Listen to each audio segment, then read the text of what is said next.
Y el primero en sentarse a mi lado, el presidente del Tribunal Supremo, presidente también del Consejo General del Poder Judicial, Gonzalo Moliner. Muy buenos días. Buenos días a todos. Pero como les decía, a ustedes y a usted, presidente, que lo está viendo, no estamos solos aquí en el Salón de Actos de la Biblioteca del Supremo. En esta sala nos acompañan estudiantes de Periodismo y de Derecho de la Universidad Carlos III de Madrid.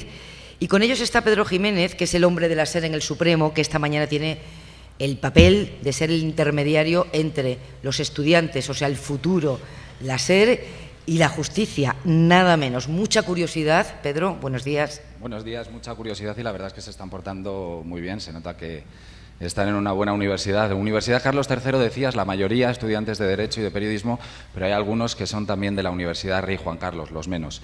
Estudiantes de Periodismo, como es el caso de Esteban, que va a tener la oportunidad de hacerle la primera pregunta al presidente del Supremo y del Consejo General del Poder Judicial, a Gonzalo Moliner. Pepa.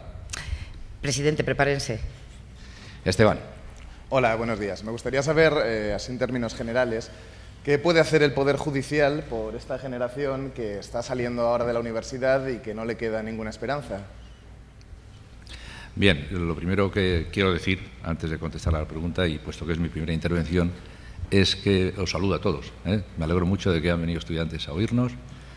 Agradezco la visita, saludo igualmente a la SER, a todos los aquí asistentes.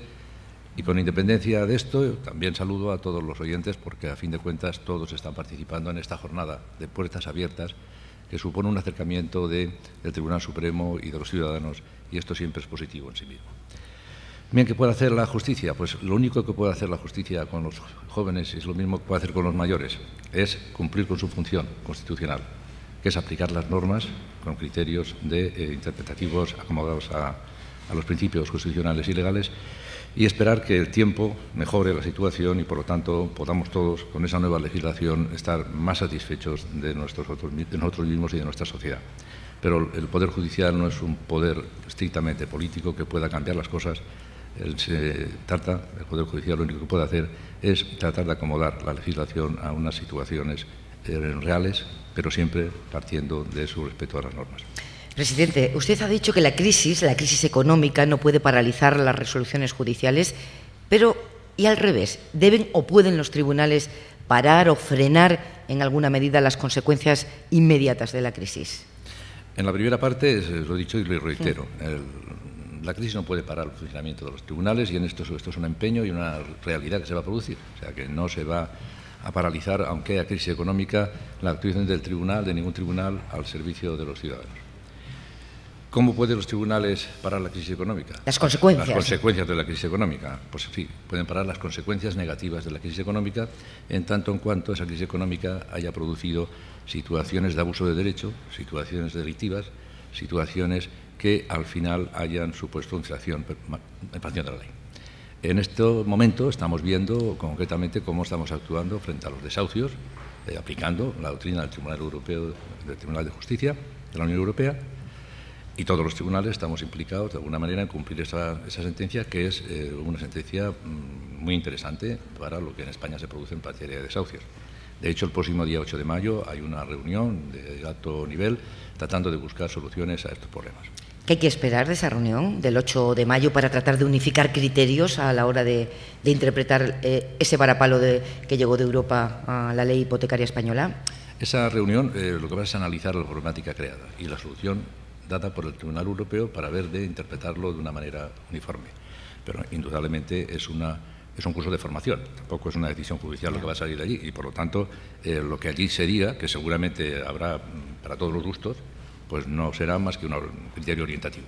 ¿Pero no cree que el Poder Judicial está ante una oportunidad de oro para acercarse a los ciudadanos, plantando cara real a las consecuencias de la crisis, interviniendo en los asuntos de corrupción, cuando llegan a sus manos, sin dilatar tanto los procesos?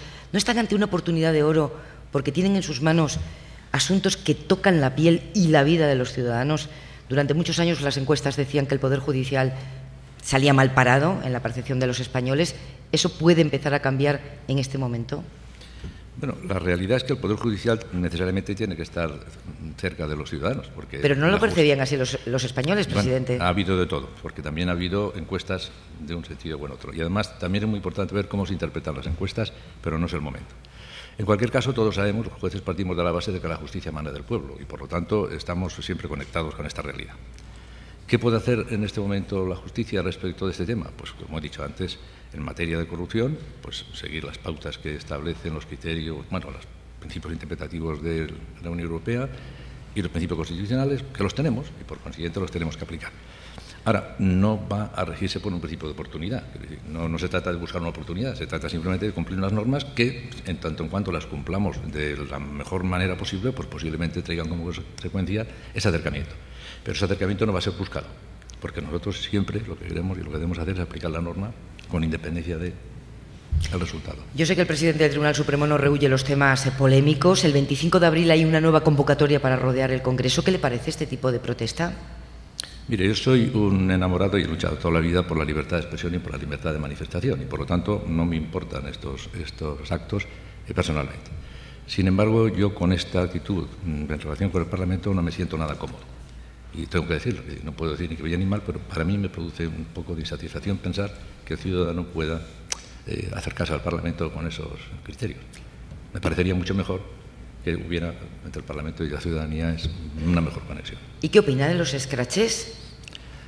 Los escraches, en tantos no sean violentos, como no lo son, pues son una manifestación de la libertad, un ejemplo de una libertad de manifestación. En tanto en cuanto ofendan o atentan a la intimidad de las personas o a sus derechos fundamentales, me parecen rechazables. Sus críticos, que los tiene, Gonzalo Moliner, recuerdan las pegas que le ponía a las reformas del Gobierno, como en materia laboral, por ejemplo, antes de ocupar este cargo, y ahora le echan en cara que no cuestione las reformas judiciales. Bueno, en primer lugar, yo, como usted me está diciendo, solo soy presidente del Tribunal Supremo ahora. Antes no era presidente del Tribunal Supremo. Y, por lo tanto, cuando tenía, en cierto modo, más libertad de actuación. De cualquier manera, con la reforma laboral, yo siempre lo que eché de menos, sobre todo, es la falta de consenso. Es decir, una reforma laboral sin consenso me pareció que era una reforma laboral abocada al fracaso. No sé si se producirá o no, pero yo lo entendí así. Pues lo mismo me parece ahora con respecto a las reformas orgánicas que estamos manteniendo. Y desde mi postura institucional no puedo manifestarme en favor ni en contra y, por lo tanto, pues la gente podrá entender que pueda situarme en una situación de cierta neutralidad. Pero lo que sí que le puedo decir es que estoy buscando también el consenso y creo que nuestra función es eso, buscar el consenso entre las fuerzas políticas y parlamentarias para que al final salga una ley en interés de los ciudadanos. Reformas como la ley de tasas, muy polémica, que han tenido que modificar a última hora, reformas como la del Código Penal, con medidas tan controvertidas como la prisión permanente revisable o la custodia de seguridad. No le pido su opinión, pero ¿cree que responden a una demanda de la sociedad estas reformas que las pedían los españoles? Mire, de todas esas reformas ha informado el Consejo, de todas. Y yo me tengo que atener a lo que dijo el Consejo. En todas ha habido un informe crítico por parte del Consejo. Y en todas el Gobierno y el Parlamento han aceptado en alguna medida las opiniones del Consejo. Más allá de esto, yo realmente no puedo pronunciarme porque, en definitiva, al legislador lo tenemos que respetar. Estamos en un sistema democrático de división de poderes en el que el representante del Poder Judicial tiene que reservarse su parcela, defender su parcela de independencia sin introducirse en los votos de los demás. No le pido ahora una opinión sobre el contenido de la reforma, sino su opinión como observador de la realidad. Da la impresión de que este ministro está más solo que sus antecesores porque ha conseguido ponerse en contra a jueces, fiscales, de cualquier ideología, de todas las asociaciones, incluso a los funcionarios. ¿Está legislando contracorriente? Estamos pasando una época de crisis, un momento de crisis, como usted sabe, ¿no? Y entonces todos estamos soportando la crisis. Los jueces, los magistrados, los fiscales también les ha afectado la crisis. En varias medidas, reducciones de sueldos, reducción de licencias. Cualquier acción de gobierno que trate de controlar esto o de reducirlo, indudablemente tiene que tener la oposición de mucha gente. Por lo tanto, yo creo que ahí está la base de esta cierta protesta que se ha producido en relación con las medidas del gobierno.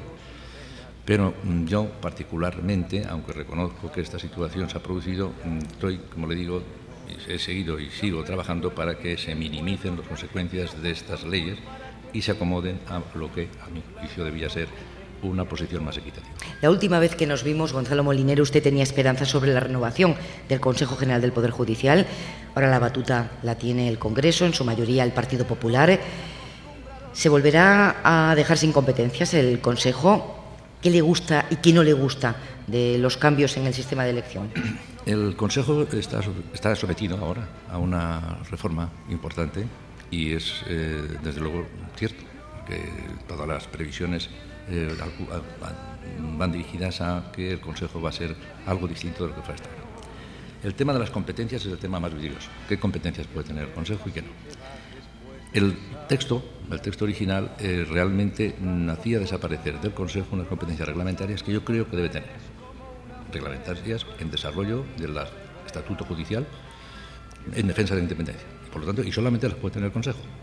Por lo tanto, yo confío y creo, y he luchado, y lo he dicho así expresamente por escrito y de palabra, en que esas competencias reglamentarias se vuelvan a recuperar para el Consejo. Es el presidente del Tribunal Supremo, nuestro anfitrión esta mañana. Yo le agradezco que haya venido aquí ante los micrófonos de la cadena SER a hablar con estudiantes y a responder a las preguntas de esta periodista sobre la justicia en España. Y lo que suena es Serrat y es Mediterráneo, porque nos han contado que es la canción favorita del presidente del Supremo, de Gonzalo Moliner. Gracias, buenos días. Buenos días a usted y a todos.